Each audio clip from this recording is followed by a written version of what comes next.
Everything you are about to hear is based on sworn testimony from Day 4 of the Sean Diddy Combs trial, recorded on May 15th, 2025, and reported verbatim by accredited courtroom journalists. All parties remain innocent until a jury says otherwise, and any sensitive expressions have been softened to stay comfortably inside YouTube's ad-friendly lane. Cassie Ventura spent nearly the entire session facing defense questions that tried to reframe her 11-year relationship with Combs as a passionate romance gone sideways, rather than the pattern of domination prosecutors described last week. Ms. Ventura, you loved Mr. Combs, correct? I did. For 11 years, you took care of him. In some ways. You called him larger than life. I did. Her former partner's attorneys began by spotlighting affectionate messages from the early days, Cassie recalling that she loved Combs larger than life, calling him Sean when the world called him Puff, promising she would fly anywhere for him, and dreaming aloud of a baby of our own. Others called him Diddy or Puff Daddy, but you called him Sean, right? Yes. You knew a version of him the rest of the world couldn't see, right? At this moment, the prosecution objected, but was overruled. In ways. You kept coming back to him for 11 years? I wouldn't say coming back. You believed he loved you too. I did believe he loved me too. So when he cheated on you, it hurt. Not every time. The juror saw pages of 2009 emails and BlackBerry chats in which she begged for more of his time, not his money, insisting he made her a better woman. Defense counsel's point was obvious. This was once a willing partnership, not captivity. Ms. Ventura, read this just to yourself. Why did you send this message? To let him know I was going to dinner. What was going on when these messages were sent? I'm not sure.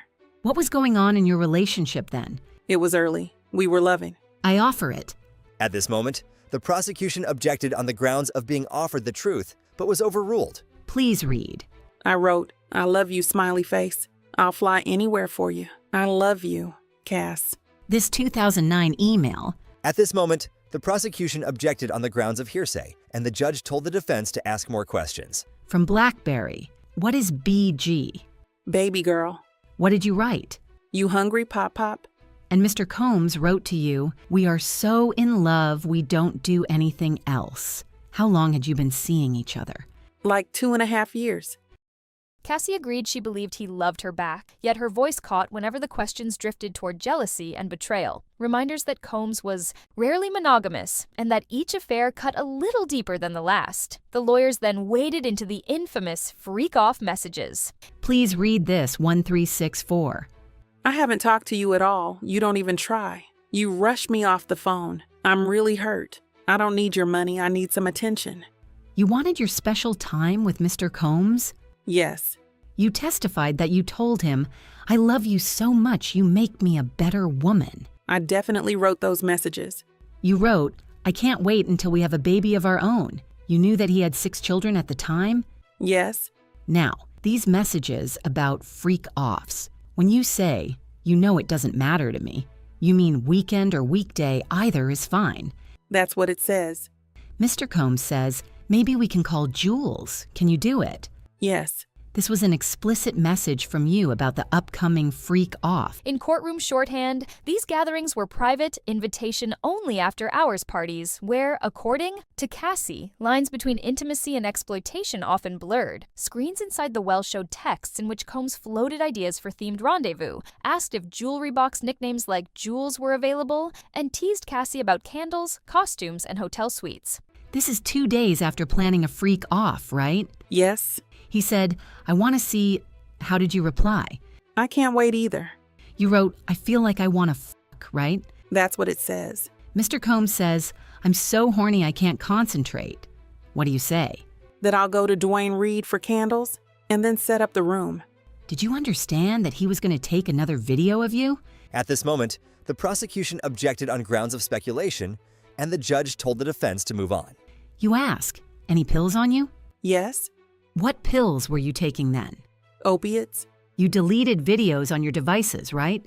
Yes. What did you write? That I need to feel this is my husband, the only one who will see this side of me. Were you afraid that Mr. Combs was only seeing you for sex in this way? That was a concern. You still were not public in your relationship with him? Correct. Were freak-offs important?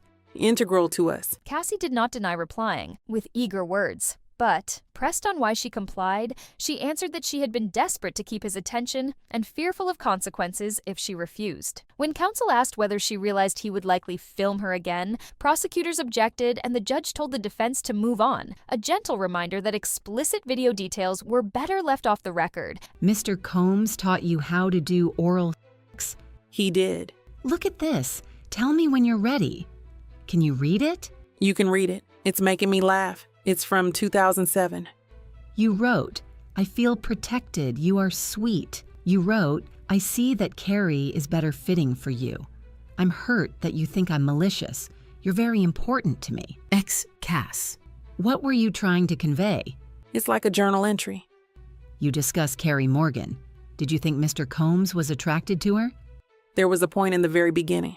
Did that complication carry on in your relationship? Not really. Carrie was just always with us. Cassie admitted she carried prescription painkillers and sometimes other party favors, explaining that mutual substance use became a ritual before those late-night encounters. She described Combs as irritable when withdrawing from opiates and more volatile when mixing pills with MDMA. The defense, angling to suggest a consensual scene, asked whether she and Combs were get partners. Cassie said they were, yet added that any shared rush came at the cost of her health and safety.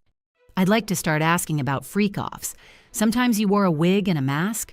Yes. The general public did not know. At this moment, the prosecution objected, and the judge told the defense to rephrase the question. No one knew until November 2023 in the public. Yes. Fair to say his career was ruined after your lawsuit? I can understand that. Let's read these messages. Mr. Combs wrote, when are you on your period? No, now. What you be thinking about when you horny. Ms. Ventura, if you don't want to read the answers, I can read them. Thank you. The O has lots of oohs after it, right? Yes. After a freak off, you'd make love with Mr. Combs? Yes. Your period, Mr. Combs is asking when you're on it, right? Yep. He's asking in the context of when to meet up and have sex. Looks like it. Sometimes you watched him with a female? 2 or 3 times. Did you talk with Mr. Combs about the swingers lifestyle? That no one talks about it. Were you keeping freak-off secret from your friends? Yes. His assistants help him? With everything. Would you remember if an assistant came in during one of your sessions with an escort? Not necessarily. I was high. So you don't remember much. I had my privacy invaded a lot during that relationship. She recounted waking up in a hospital unable to taste or smell, failing an attempt to check herself into a spa-style rehab, and later watching him direct Los Angeles suppliers to cut her off entirely. When counsel framed the drug binges as mutual adventure, Cassie countered that she often swallowed pills just to dull anxiety about what would happen if she said no. You said Mr. Combs often put you down, but he also sent you encouragement and called you a queen, right? Yes. At this moment, the judge asked for a sidebar, then continued. What would trigger Mr. Combs' incessant calls to you? Anger. Doubt about where I was. If he suspected you of cheating, he'd call you incessantly. That was one of the reasons. Because he thought. At this moment, the prosecution objected, and it was sustained. Do you believe Mr. Combs has good taste? I think he does. He's had an impact on fashion.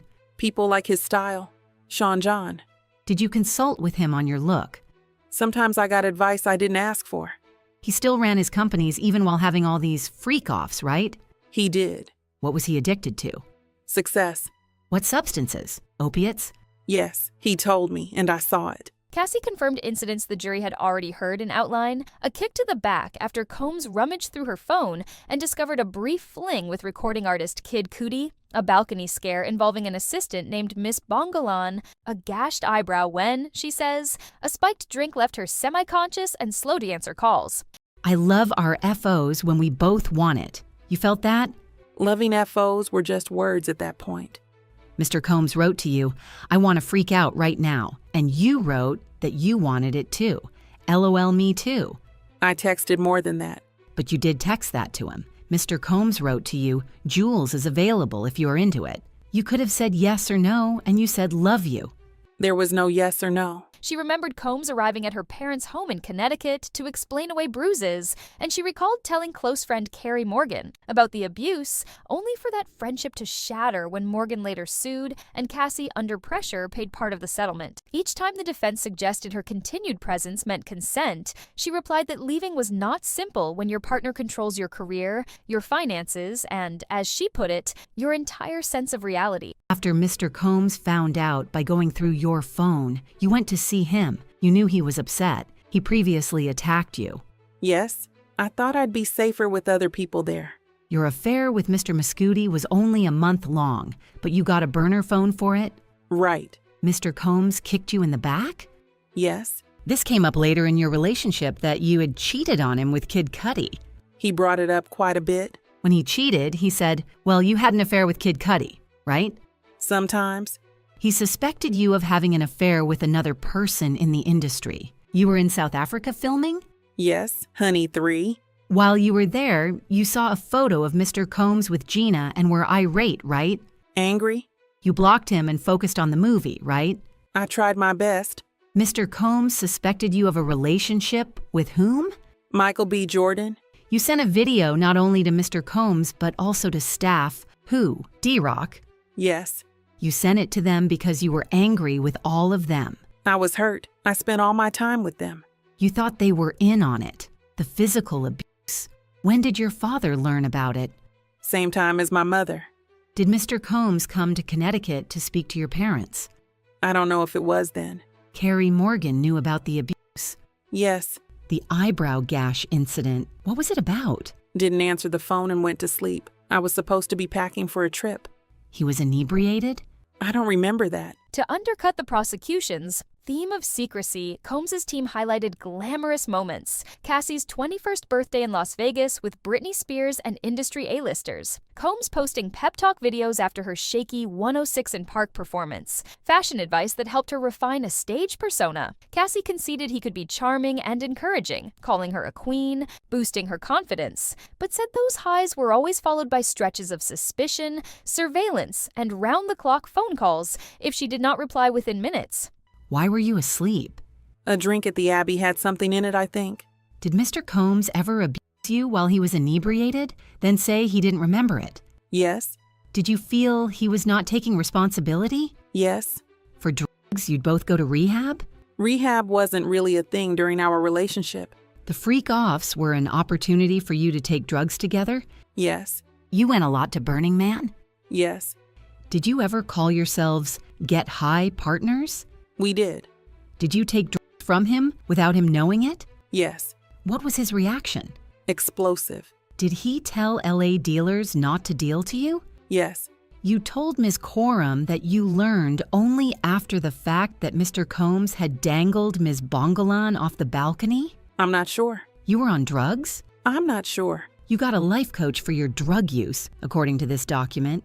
I don't know who that person is. You were doing a lot of drugs? It was a rough time. The questioning also traced rivalry and retaliation. Combs bristled at rumors she might collaborate with Kid Cudi or Michael B. Jordan, yet paraded new companions online, leaving Cassie, 7 years in by her count, feeling humiliated. Screenshots showed her declaring she did not want to be a side piece and promising to treat him as royalty if he would claim her openly. The defense asked whether her jealousy sometimes turned to anger. Cassie said yes, but reminded jurors that anger is not the same as power. I could block him on social media, she explained, but he could still find me. The time after San Bernardino, you learned that he had overdosed. A very strong opiate, yes.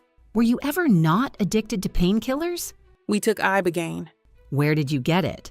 Cancun, Mexico, separately. When Mr. Combs threw you off the boat in Cannes, when he accused you of taking drugs and squeezed your leg. Among other things. But you still wanted to be with him? I did. Switching topics, when you say Mr. Combs went with guns to find Suge Knight, do you remember telling the government that you did go with them? No. Let me show you. At this moment, the prosecution said, just for the parties. Then they continued. I did not go with them, so I don't think I said that. You also did with Ms. Morgan, right? Yes. Do you recall telling the government that you did not see what he did, hitting her in the head with a wooden hanger? I saw the hanger. I saw he was angry that I was doing drugs with Carrie. This broke up your 17-year friendship with her? It did.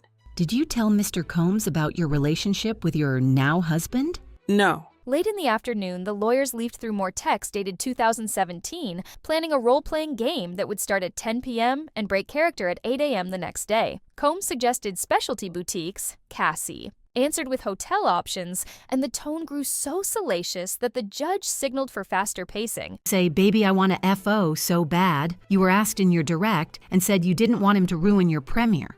Sure. Mr. Combs says, if we start at 7 p.m. and go until 4 a.m., you can get enough rest after. Yes. He's saying it'd be a shorter than usual freak off? That's how I would understand it. What do you say? Carrie is here. We can't do it at my house. You say, that guy is sick. I'm not going to ask you what you meant. So you were turning to Johnny. Was he a dancer or an escort? We hired him as a dancer, but he did what an escort does. Do you remember the beginning of this freak off in the Intercontinental? Not really. The drugs were bad MDMA, right? I have no idea. At this moment in court, the trial session was wrapping up for the day. When the exchange veered toward an especially graphic night at the Intercontinental, prosecutors requested a sidebar. Moments later, the clock struck 5, and the judge dismissed the jury with a polite warning not to research the case. Cassie was thanked for her composure and told to avoid government counsel until morning. Defense lawyers estimated they could finish their cross within half an hour tomorrow. Prosecutors said they had redirect questions waiting,